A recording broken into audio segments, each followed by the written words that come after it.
যে কোনো ডিরেক্টর কাজ করলে ওনার প্রেমে পড়ে যাবে, এটা স্বাভাবিক। উনি এমনভাবে আসলে একটা ডিরেক্টরের স্বপ্নকে বাস্তবায়ন করেন, একটা ডিরেক্টরকে বিশ্বাস করেন। এবং আমি এই সিনেমায় আমরা খুব প্রেশার নিয়ে কাজ করেছি, কারণ আমার সময়টা খুব অল্প ছিল। তো ব্যাক টু ব্যাক সিন ছিল, back to back fight scene ছিল। একদিন ছিল ভাইয়া খুব অসুস্থ, ভাইয়া শরীর কাঁপছে, প্রেশার লো। আমি বললাম ভাইয়া শুটিংটাকে প্যাক আপ করে দিব? বললো না না, শুটিংটা করি।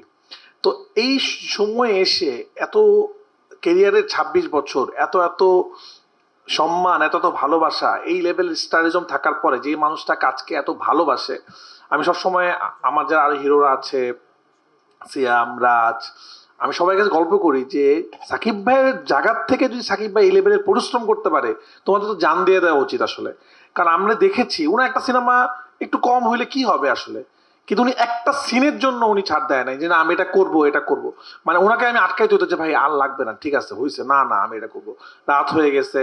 এবং আমি জানি না, আমি যখন সাকিব ভাইয়ের সাথে কাজ করি নাই, আমি অনেকে শুনছি যে আহ, ভাইয়া কি সেটে আসবে বা সেটে আসে, কখন আসবে। আমি কোনোদিনও আজ পর্যন্ত যে শুটিং করলাম 2টা সিনেমা, মানে এমনও দিন আছে আমার আগে ভাইয়া চলে আসছে সেটে। একজন কেউ বলতে পারবে না যে একদিন ভাইয়া 5 মিনিট পর সেটে আসছে। একটা এত বড় জিনিস স্টার, যে টাইমিং এর বিষয়ে যে কতটা প্রফেশনাল এবং সবকিছু নিয়ে। এবং এমন অনেক সিন আছে যে আমি তো ভাইয়াকে স্ক্রিপ্ট দেই নাই, আমি ইনস্ট্যান্ট বলতেছি ভাই আপনাকে এটা করতে হবে।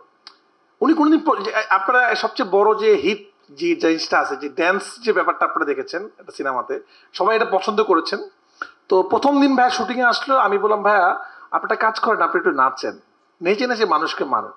উনি আমাকে প্রশ্ন যদি করতো, আমার কাছে কিন্তু উত্তর ছিল না তখনও আমি কেন নাচতে বলতেছি। আমার মনে হয়েছে যে এই ক্যারেক্টারটা একটু এরকম করুক।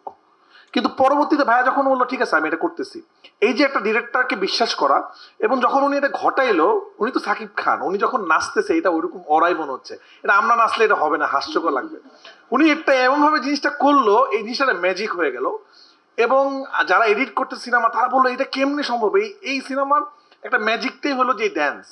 তো এই যে একটা আর্টিস্ট যে প্রতি মুহূর্তে নিজেকে চেঞ্জ করে ফেলতে পারে। এবং আফজাল ভাই একটা কথা বললো, এই সিনেমাতে আপনারা দেখবেন সাকিব ভাই কিভাবে নিজেকে অভিনয় করেছেন।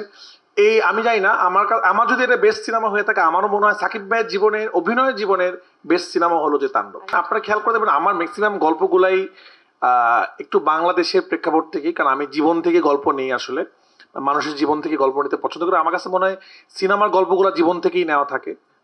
খুব কম সিনেমা এখন, কিছু কিছু সিনেমা হচ্ছে যেগুলো গল্প অন্য গ্রহে যাচ্ছে, গ্রহেই থাকে, কারো না কারো জীবন থেকে আছে। বাট তাণ্ডব সিনেমাটা আমার কাছে মনে হয় এই সময়ের সিনেমা আসলে।